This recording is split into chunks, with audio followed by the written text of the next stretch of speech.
Ndagusuhuje. Hari inkuru ziba zigoye kwakira mu buzima, hari inkuru ziba zibabaje cyane mu buzima, gusa ariko kubera ko ntacyo wazihinduraho ugahitamo kuzakira uko zaje. Menya ayo makuru nari nyabwiwe n'umuntu, umuntu wambajije ati ngo ariko Nyiramana wo muri Seburikoko yapfuye. Iki gihe namubwiye ko ntabyo nzi, ndetse nanjye ndamubaza ni ko ntabyo nabonye kuri YouTube. Uwo muntu yambwiye ko yabibonye kuri Facebook ariko atigeze abyumva mu makuru. Ubwo nahise nanjye mubwira ni ubwo nyine ni kwa kundi abantu biharaje kwica abandi muri iki gihe. Ubwo nyine nahise mbifata nk'ibinyoma, gusa ariko icyambabaje muri byose nuko naje gusanga nibeshye ndize cyane. Nibyo nk'uko mwakomeje kubibona ku mbuga nkoranyambaga zigiye zitandukanye zirimo nka Facebook, uwo twakunze cyane nka Nyiramana nagakiri ku isi y'abazima. Nimunyemere muri iyi nkuru tugaruke ku makuru y'urupfu rw'uyu mukinnyikazi wa filime. Naho ubundi njye nitwa Iradukunda Ernest, nguhaye ikaze.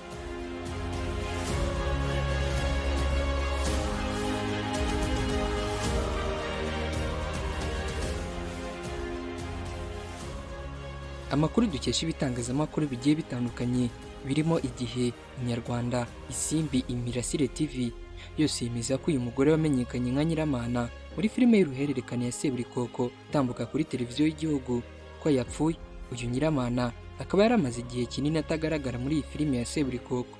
Ubwo aherukamo yari yaburiwe irengero, aho byavugwaga ko yagiye i Kigali ajyanye na Rulinda. Amakuru y'urupfu rwiwe rero akaba yamenyekanye mu gitondo cyo kuri uyu wa gatandatu tariki 2 z'ukwezi kwa 9 2022. Uyu wamenyekanye nka Nyiramana mu busanzwe amazina yiwe ni Nyakubyara Chantal, akaba yarabonye izuba ku itariki 19 z'ukwezi kwa gatanu mu mwaka wa 1987. Kuri ubu ngubu akaba apfuye yaramaje kuzuza imyaka 36, akaba asize abana babiri. Mu kiganiro yagiranye na chaîne ya YouTube yitwa Isimbi TV, umunyamakuru Sabe yabajije Nyiramana icyo yasaba Imana ubu ngubu akiri muzima.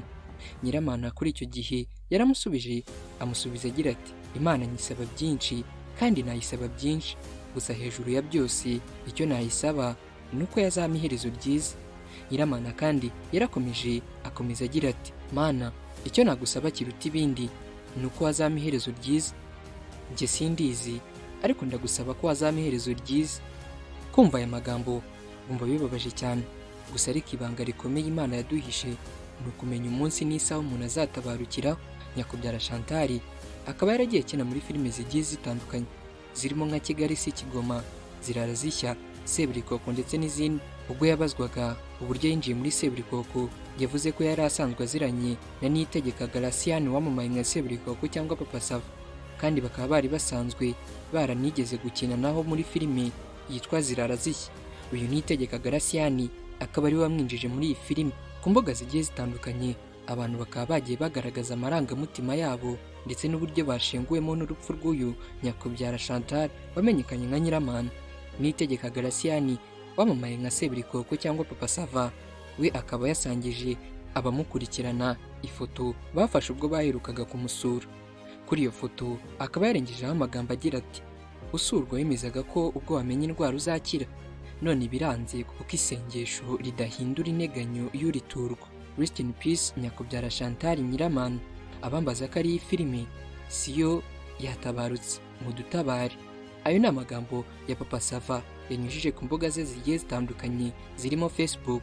Tugana ku musozo, amakuru dukesha Isimbi TV nk'uko umwe mu begereye umuryango we yabivuze, uyu Nyiramana akaba yari amaze igihe kinini yaramenye ko arwaye indwara ya diabete, ariko akaba yaraje kubimenya atinze, haza kuziramo umuvuduko w'amaraso. Kuri ubu rero akaba yari amaze iminsi 3 asezerewe mu bitaro by'akarere ka Nyarugenge.